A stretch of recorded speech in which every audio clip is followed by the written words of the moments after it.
歡迎收聽和你看天下。呢一條片當然要講翻啲國際新聞啦，因為呢幾日咧，其實國際之間好多事發生咗噶，好多新聞都好重要嘅。咁例如咧，Trump 嘅關稅政策俾美國法庭裁定係越權嘅，咁理論上就應該馬上撤銷嘅。咁同埋美國已經講明噶啦，會用進取嘅方式撤銷中國同香港留學生嘅簽證嘅，就擺明要趕走中國嘅留學生。呢一堆新聞咧都好值得分析同評論嘅，咁但係我就故意忍一忍，冇第一時間評論。我想等一等，睇下事件有咩嘅變化。嗱，因為我開始咧捉到路數噶啦，好多事件公佈咗之後，好快又會變嘅。如果你太快太心急去評論咧，反而透視唔到全局嘅。咁當然呢一種處理嘅手法咧，就會影響到影片嘅收視率嘅。新聞時事嘅分析同評論啊，遲半粒鐘已經可以收視大跌。咁因為絕大部分網民係期望快，而唔係期望分析準確同透徹嘅。咁但係咧，我就仍然希望可能範圍之內，盡可能啦完整咁分析一單新聞嘅。OK， 咁講翻正題啦。5月29號，紐約時報報道，美國已經暫停向中共出售一啲關鍵技術，其中咧就包括中共國企中國商用飛機公司，即係簡稱中國商飛嘅噴射引擎技術，仲有晶片同埋某啲化學品。知情人士同紐約時報講，美國呢一招咧係回應中共對美國稀土出口管制。不過咧，我就想指出，唔止咁嘅，稀土並唔係重點。Trump 仲有一樣嘢嘅，係逼緊我偶像主席快啲做決定，而主席佢咧仍然喺度扭計。於是咧，Trump 急起上嚟啦，唯有連環打出重拳啦，希望主席快啲聽聽話，乖乖地。呢一點咧，一陣間我再詳細同大家分析。咁依家講翻紐約時報嘅報導先。報導指出，美國商務部已經停咗美國幾間公司嘅許可證，唔俾呢啲公司向中國商飛出售研發中共國產大型客機 C919嘅產品同技術。咁即係點呢？即係 C919遲啲可能零件又缺，晶片又冇，飛機必須嘅化學品又冇，可以話咧呢啲國產 C919將會變晒企鵝。咁即係點呢？即係理論上企鵝係鳥類，亦有一對翼嘅，但係不能飛。而更有趣嘅係企鵝咧喺水面上可以每小時推進15公里嘅，推進得好快嘅。有機會咧，我想同大家講下企鵝對我哋日常生活有咩嘅啟發，同埋咧帶出乜嘢嘅生活智慧嘅。咁依家講翻正題先，大家都知道啦，中共成日講嘅 C919係中國首架自主研發嘅大型客機。但事實上咧 ，C919 引擎同技術就嚟自美國同法國嘅，飛機專用嘅化學品咧嚟自美國，晶片咧又係依賴美國。咁於是依家中共嘅自主研發飛機夢，分分鐘咧就俾美國又係啦，叉住條頸啦。用大陸嘅用詞咧係被卡脖子，咁都唔止啊！英國金融時報有報道，美國商務部禁止3間 EDA 公司同中國做生意。EDA 公司咁即係電子設計自動化嘅企業。嗱，呢啲公司咧主要就係供應軟件同埋晶片設計工具，就俾啲客戶嘅。呢3間公司包括益華電子、新思科技同西門子。Trump 打出呢幾招啦，中共當然大鑊啦，真係馬上咧叉實中共嗰條頸嘅。咁但係美國嘅相關企業亦馬上冇咗中共呢啲重要嘅買家，呢啲企業嘅盈利咧將會大受影響啦。嗱，咁樣嘅做法咧，又係啦，殺敵1000，自損500嘅。因為咧，美國嘅企業收入少咗，咁研發嘅資金亦會少咗啦。長遠嚟講，亦會影響呢啲公司研發方面嘅發展嘅。美國自己咧唔係完全冇代價嘅。嗱，中共又點咧 ？C919名義上啦，就正式飛咗2年噶啦。中共咧自己講嘅話接咗好多訂單添。嗱，不過呢啲訂單咧都係糖水滾糖魚，絕大部分係中國大陸國內航空公司嗰啲訂單。嗱，假如 C919停飛咧，有大陸網民話：咁就放心啦，以後喺中國搭大型客機安全好多啦。OK， 咁呢件事中共有咩反應呢？中共依家仲未有正式回應喎。嗱，不過中共嘅官媒咧就話啦，咁樣證明中國稀土牌係有效嘅，美國依家緊張了。嗱，呢個講法明眼嘅人一睇就知道啦，係為咗遲啲跪低穩定藉口嘅啫。我嘅推算又點呢？遲啲 Trump 會放翻 C919零件、晶片同技術嘅供應嘅，中共又會收回稀土牌，然後兩邊都話自己贏咗。不過咧，我都必須讚一讚 Trump 嘅 Trump 呢一招係聰明嘅，因為就算遲啲放生 C919 零件同技術供應啊，呢一次嚇一嚇中共馬上就唔敢瞓晒身去發展 C919 啦。因為如果大量繼續投資 C919，分分鐘遲啲 Trump 再玩一次，咁咪大鑊，為 Trump 出招唔使擇日子噶。於是咧，中共如果要發展自主研發嘅大型客機，依家 C919 呢一種混血兒一定就唔可以再發展，你必須真真正正絕對100%國產飛機咁先得，連一粒螺絲都唔可以外國進口。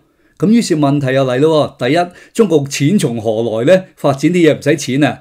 第二，如果得嘅話，一早做咗啦，背後一定有啲關鍵技術，中共自己搞極都搞唔掂嘅，所以先會出現依家 C919 呢啲中國籍混血兒飛機啫。總之啦，無論如何 ，C919 將會變成雞肋，食之無味兼且危險，棄之咧亦實在可惜嘅。呢一鋪咧，我偶像主席真係頭痕啦。當日 C919 正式載客啦，起飛啦，我已經出片噶，預測 C919 依家嘅命運嘅。當日咧，好多藍絲叔伯嬸母入嚟留言，話 C919 點樣偉大，點樣有前途，話我逢中必反。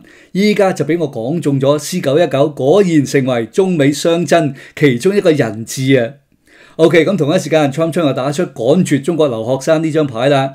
魯比奧聲明嘅會進取地或者激進地啦撤銷中國留學生嘅簽證。中國留學生係包括埋香港學生嘅。魯比奧特別提及與中國黨有聯繫嘅大陸學生呢，同埋喺關鍵領域學習嘅大陸學生，呢啲人嘅簽證呢將會進取地被撤銷。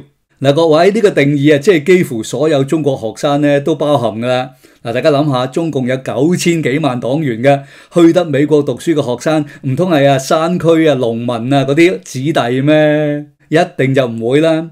去得美國讀書唔係權貴子弟就係富二代、富三代啦。呢啲人有乜可能同中共黨冇關呢？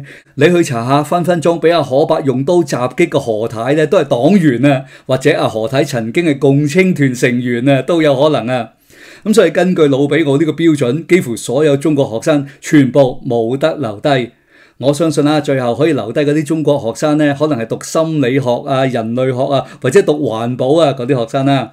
咁至於將來仲邊度有大陸學生敢去美國留學呢？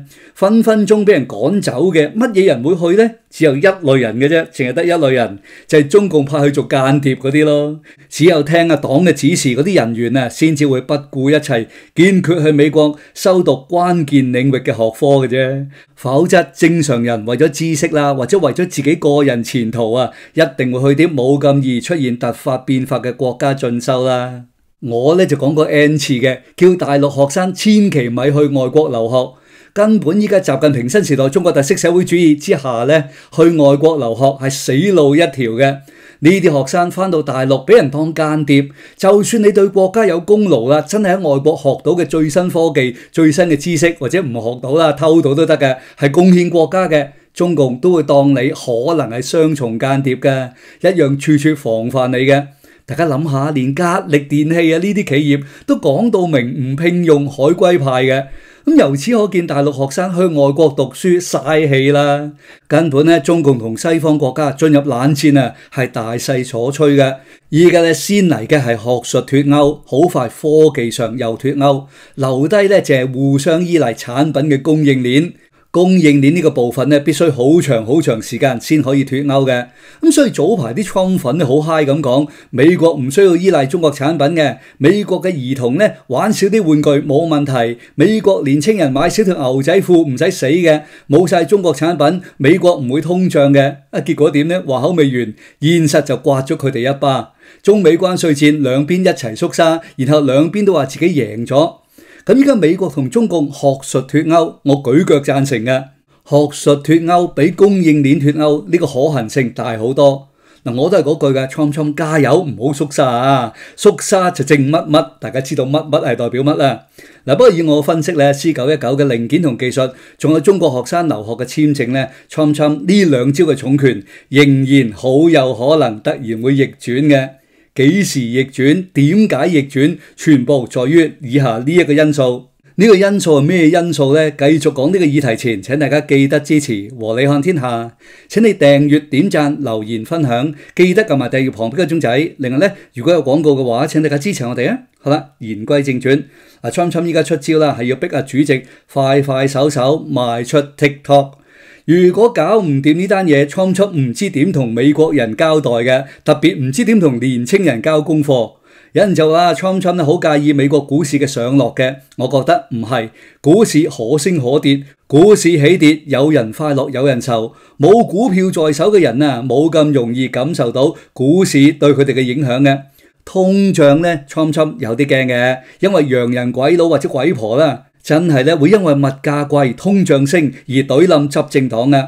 咁如果美國通脹嚴重，中期選舉共和黨真係好大壓力嘅。嗱，不過5月初中美啦快速傾掂咗啦，雙方極速縮沙啦，關稅戰咧暫停90日啦，供應鏈馬上重整啦，所以暫時咧美國仲未出現通脹飆升嘅，咁所以 Trump 亦唔使擔心喎。眼前 Trump 淨係得一個必須完成嘅任務，就係 TikTok。如果 TikTok 傾唔掂，中共咧係都唔賣嘅話，寧願 TikTok 熄機咧，美國人冇得玩啊！到時 Trump 真係唔知點好。冇咗芬太尼，美國人未必多謝 Trump 嘅；冇咗 TikTok 咧，美國人一定鬧爆 Trump。年青人唔知道咩叫政治，唔理會再偉大之後，跟住會點？年青人淨係知道冇咗 TikTok，佢哋會生不如死，冇晒人生樂趣。大家睇翻啦，原本今年1月19號 TikTok 唔賣就要禁噶啦，Trump上任馬上將禁令延期到4月5號。點知主席玩嘢喎，仍然唔肯賣。Trump 死死地氣又延期，延到6月19號。Trump 表示啦，佢對 TikTok 有特殊感情嘅，好希望 TikTok 能夠繼續經營。咁但前提係必須由美國公司擁有。6月19號即係距離今日仲有20日啫。如果出售 TikTok 係順利嘅話，以 Trump 嘅性格，一早出聲認咗叻啦。咁但係大家留意下近排美國政府上上下下提都冇人提 TikTok。咁雖然甲骨文、Amazon、Walmart 都提過有興趣買 TikTok 嘅，但係似乎都冇乜進展啦。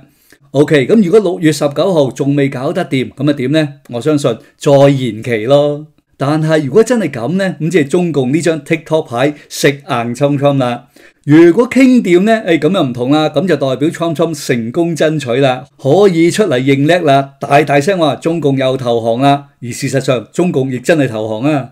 到時美國人特別係啲年青人更加支持 Trump 啦，唔使搣甩 TikTok 呢鋪數碼毒癮，皆大歡喜，家燕姐出場。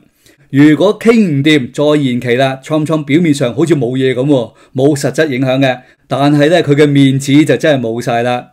於是5月12號，中美閃電達成關稅協議，暫停關稅大戰啦。5月28號，Trump 馬上射出2枚重磅炸彈。好啦，咁大家又諗下中共嗰邊會點樣回應呢？我等咗2日，中共對趕走大陸同香港嘅留學生，只係講咗一句堅決反對，將會同美方交涉。一睇中共嘅回應措辭咁溫和啊，仲話美國咁樣做會損害美國嘅形象同信譽嘅，仲要關心埋美國嘅形象添，咁證明中共冇反面啊，亦冇打算反制。中共模棱依依話希望美國多做有利於中美健康穩定同可持續發展嘅事，咁用呢啲字咁中性咁平和，即係點呢？即係默默接受美方嘅行動啦。咁依家截斷 C919 零件同技術供應，咁又點呢？中共就未正式表態噶，相當明顯嘅。依家中方係有信心呢兩件事好快可以解決嘅。不過我可以寫包單吓，一旦主席岌頭啦，肯埋出 TikTok 之後，Trump 一定再有新嘅招式對付中共嘅。總之，當中共冇晒人質佢嘅日子將會係更加難捱嘅。但係如果依家企硬中共又只能夠硬食美國嘅鐵拳一樣難捱嘅。所以我喺5月12號中美傾掂數暫停關稅大戰嗰陣時我就出咗條片嘅，話中共係淆底怯咗，希望快啲傾掂啦，等大陸嘅工廠快啲有工開。咁但係怯你就輸了，中共唔敢同美國攬炒，主席把口就硬啦，其實係好怕痛嘅。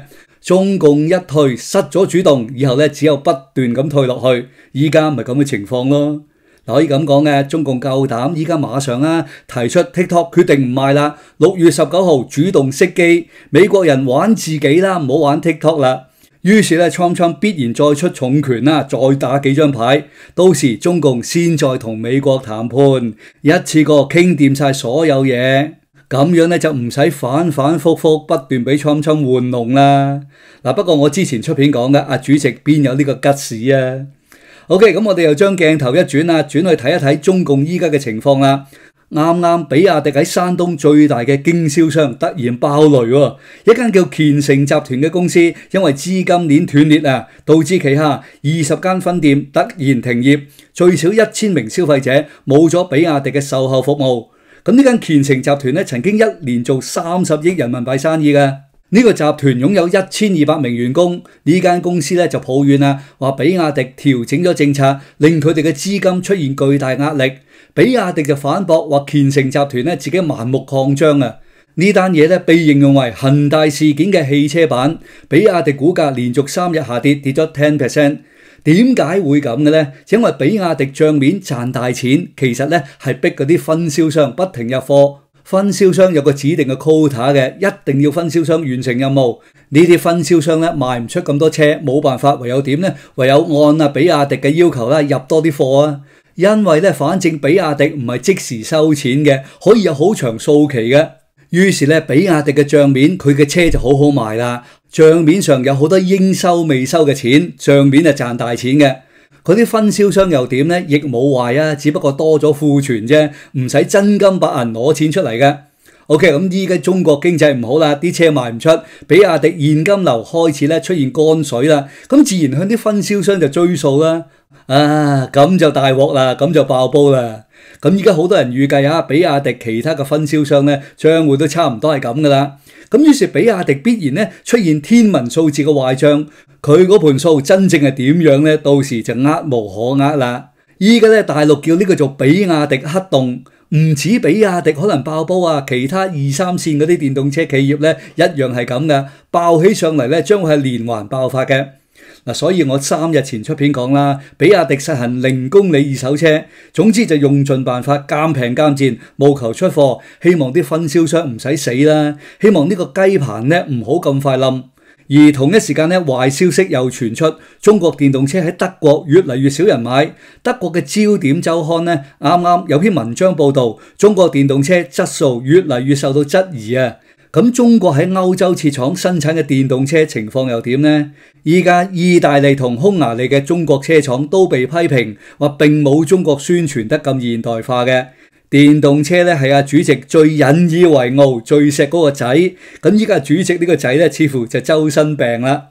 OK， 最後睇翻美國啦，5月28號美國法院裁定 Trump 喺所謂解放日公布嘅關稅政策咧係越權嘅。所以咧，什麼芬太尼稅、對等關稅，全部要撤銷。有人咧馬上就話，Trump 咧有咗一個下台階啦，關稅大戰告一段落。我咧特登唔出片講呢樣嘢，寧願講香港大富豪夜總會原址重開。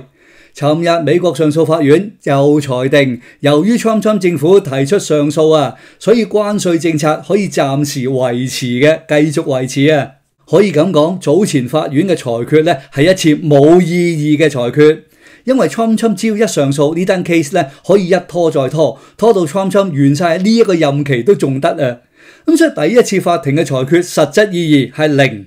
我咧就唔明白嘅，點解美國國內對法庭呢個裁決都咁興奮嘅，股市可以上升嘅。馬上白宮咧開聲啦，鬧法官，話啲法官冇民意授權嘅，又鬧法庭司法政變。跟住法庭咧再裁定啦，Trump關稅政策可以暫時維持。好啦，咁既然呢啲官司可以長期拖嘅，繼續拖嘅，咁於是其他國家咪好似以前咁咯，繼續同美國咪傾呢個關稅問題啦。OK， 如果所有要傾嘅國家呢幾年陸續傾掂啦，Trump到期時可以正正式式撤回上訴啦，咁樣咧即係乜嘢都冇發生過啦。咁所以我近排成日講嘅美國法庭依家已經變成獨臂刀王啦，冇咗制衡政府嘅作用啦。Trump政府要漠視法庭裁決，可以有 N 咁多種方法嘅。呢兩日咧，我睇住嗰啲天真嘅藍絲叔伯嬸母高呼 Trump 唔掂啦。有啲親共嘅媒體咧，仲話之前俾咗美國嘅關稅啊，美國要退還嘅。我睇到呢啲講法咧，真係笑咗出嚟。咁依家答案好清楚啦，係藍絲五毛失望，串交川粉鼓掌。我咧就繼續飲我嘅 Monkey Shoulder 威士忌，睇好戲。嚟到呢度都係呢句啦，希望大家繼續收聽和你看天下。喺呢條片下邊應該有超級感謝嘅符號嘅，好希望大家 click 入去支持我哋。拜拜。